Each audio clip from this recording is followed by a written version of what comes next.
नमस्कार दोस्तों, स्वागत है आपका हमारे YouTube चैनल पर। आशा है कि यहाँ दिए जा रहे सारे डिक्टेशंस आपको पसंद आ रहे होंगे और आपको कुछ ना कुछ उससे मदद मिल रही होगी। तो इसी डिक्टेशन श्रृंखला में आज डिक्टेशन फिर शुरू करते हैं। ये आज अभी वाला डिक्टेशन जो है 2 पार्ट में है। एक पार्ट तो न्यूज़पेपर से लिया गया है और दूसरा पार्ट दूसरी किताब से लिया गया है। तो ज़्यादा समय ना लेते हुए डिक्टेशन को शुरू करते हैं 3 सेकंड में।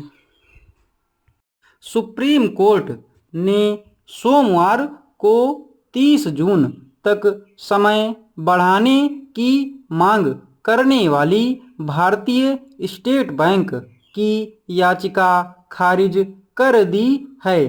शीर्ष अदालत ने एसबीआई को चुनाव आयोग को चुनावी बॉन्ड की जानकारी पेश करने के लिए 12 मार्च यानी कल का समय दिया है। 2017 में मोदी सरकार द्वारा शुरू की गई एक प्रणाली के तहत लोगों और कारपोरेट समूहों को चुनावी बॉन्ड नामक वित्तीय साधनों के माध्यम से गुमनाम रूप से किसी भी राजनीतिक दल को असीमित मात्रा में धन दान करने की अनुमति दी गई थी। 2 जनवरी 2018 में केंद्र सरकार ने चुनावी बॉन्ड योजना को अधिसूचित किया।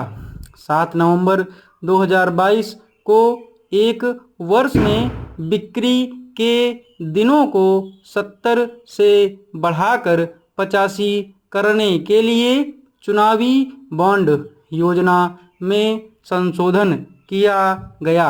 16 अक्टूबर 2023 को सीजेआई डीवाई चंद्रचूड़ की अध्यक्षता वाली सुप्रीम कोर्ट बेंच ने योजना के खिलाफ याचिकाओं को 5 न्यायाधीशों की संविधान पीठ को भेजा।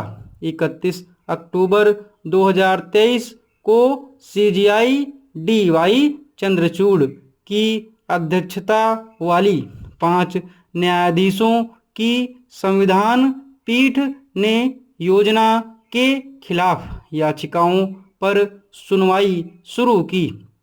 2 नवंबर 2023 को सुप्रीम कोर्ट ने फैसला सुरक्षित रखा। 15 फरवरी 2024 को सुप्रीम कोर्ट ने इस योजना को रद्द करते हुए सर्वसम्मति से फैसला सुनाया और कहा कि यह भाषण और अभिव्यक्ति की स्वतंत्रता के संवैधानिक अधिकार के साथ साथ सूचना के अधिकार का उल्लंघन करता है। 4 मार्च को भारतीय स्टेट बैंक ने राजनीतिक दलों द्वारा भुनाए गए प्रत्येक चुनावी बॉन्ड के वितरण का खुलासा करने के लिए 30 जून तक समय बढ़ाने की मांग करते हुए सुप्रीम कोर्ट का दरवाजा खटखटाया। साधारण अर्थों में महात्मा गांधी को औपनिवेशिक सत्ता के विरुद्ध संघर्ष करने वाले योद्धा के रूप में जाना जाता है, किंतु अगर गहराई से देखें तो गांधी ने न केवल आज़ादी की लड़ाई लड़ी, बल्कि उन्होंने हर समय भारतीय सभ्यता को श्रेष्ठता दिलाने की कोशिश भी की। श्रेष्ठता का यह भाव सिर्फ वाचिक ही नहीं था, वरन गांधी ने अपनी कार्य पद्धति के माध्यम से भी इसको मूर्त रूप प्रदान करने का प्रयास किया। यद्यपि विचार के स्तर पर गांधी अनेक पश्चिमी दार्शनिकों से प्रभावित थे, किंतु अगर गांधी के दर्शन को देखा जाए तो यह मूल रूप से भारतीय परंपरा से प्रभावित था।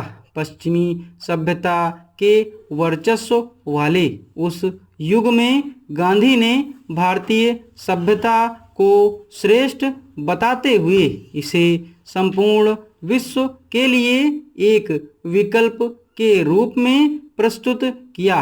गांधी का फलक इतना व्यापक इसलिए हो पाया क्योंकि उन्होंने भारतीय सभ्यता की श्रेष्ठता को संपूर्णता में प्रस्तुत किया। वस्तुतः अगर गांधी जी का भारतीय सभ्यता के प्रति अत्यधिक झुकाव था तो इसका एक कारण उपनिवेशवाद के वैचारिक आधार को चुनौती देना भी था। इसी क्रम में गांधी जी ने भारतीय सभ्यता के विविध पक्षों पर अपनी राय जाहिर की। इस डिक्टेशन में 452 शब्द हैं और इसको 5 मिनट 30 सेकंड में ख़त्म किया गया है, तो स्पीड लगभग 85 की रही है। इस डिक्टेशन की PDF आपको हमारे टेलीग्राम चैनल से मिल जाएगी। टेलीग्राम चैनल का लिंक डिस्क्रिप्शन में दिया हुआ है और कमेंट बॉक्स में पिन किया हुआ है। धन्यवाद।